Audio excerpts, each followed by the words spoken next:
Welcome to Ancient Echoes.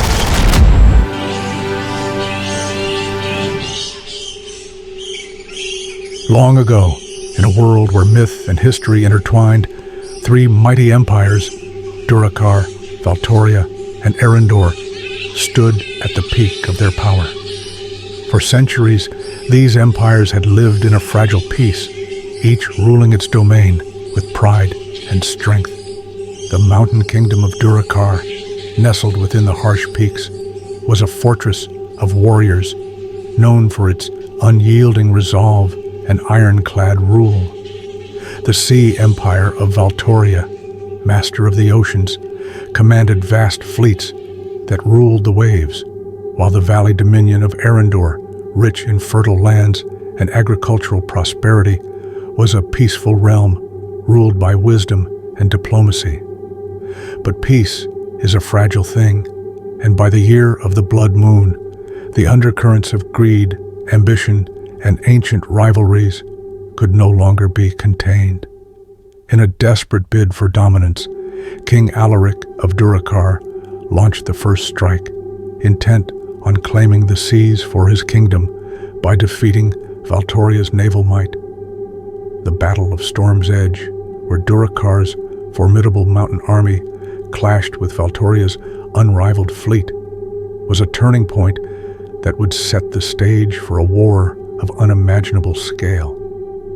For days, the stormy seas became a battlefield, ships splintered into the violent waves, and warriors fought valiantly in the chaos. The Sea Empire's Empress Seraphine, a brilliant tactician and strategist, fought fiercely to hold her ground, knowing that without her naval power, Valtoria's survival was in jeopardy. Yet, despite the strength of her fleets, Seraphine realized that to truly end Durakar's threat, she needed more than just victory at sea. She needed the fertile lands of Erendor to supply her empire with resources and soldiers. The eye of the storm now turned towards the peaceful kingdom in the valley. King Thalron of Erendor, a ruler known for his wisdom and diplomacy, knew that his kingdom could not remain neutral for long. Despite his desire to avoid war, he could not ignore the encroaching forces of both Durakar and Valtoria. Erendor's lands, rich in agriculture, were too valuable to ignore, and soon the once prosperous kingdom found itself caught between two colossal empires. The ancient forces that ruled these lands would now collide in a way no one had foreseen. The once quiet valley became the battleground for a war that would change the course of history.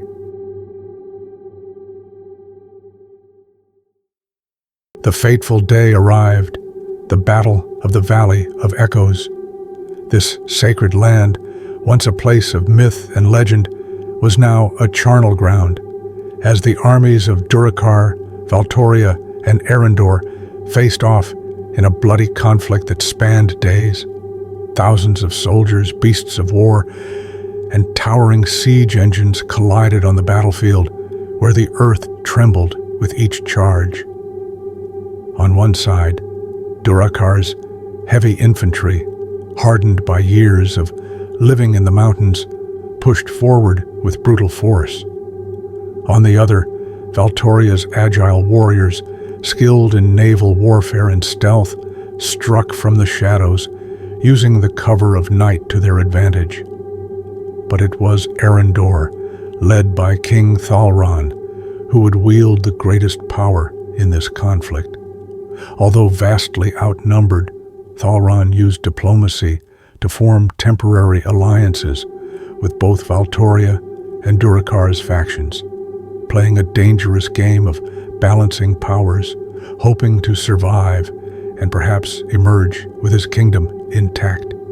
Amidst the fury of battle, legendary warriors from each empire faced one another in a series of brutal duels.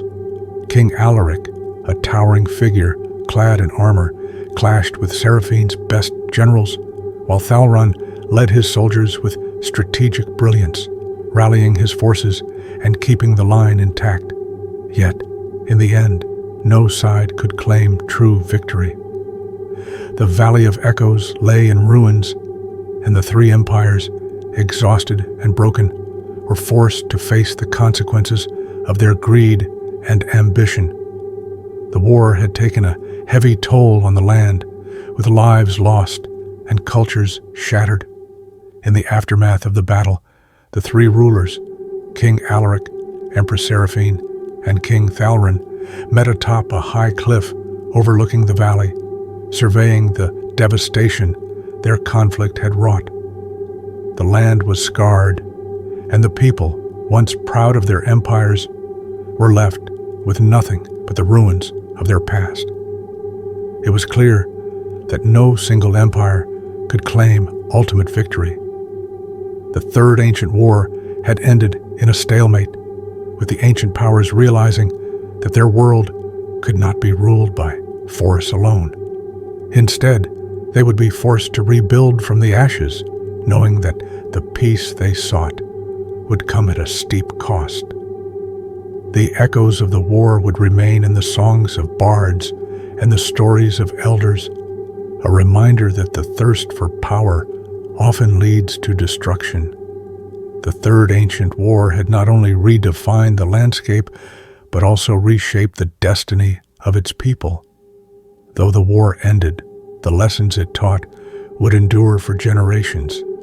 Empires would rise again, but the shadow of this great conflict would hang over them, reminding all who would listen that power once sought comes with a price that only the gods can truly comprehend.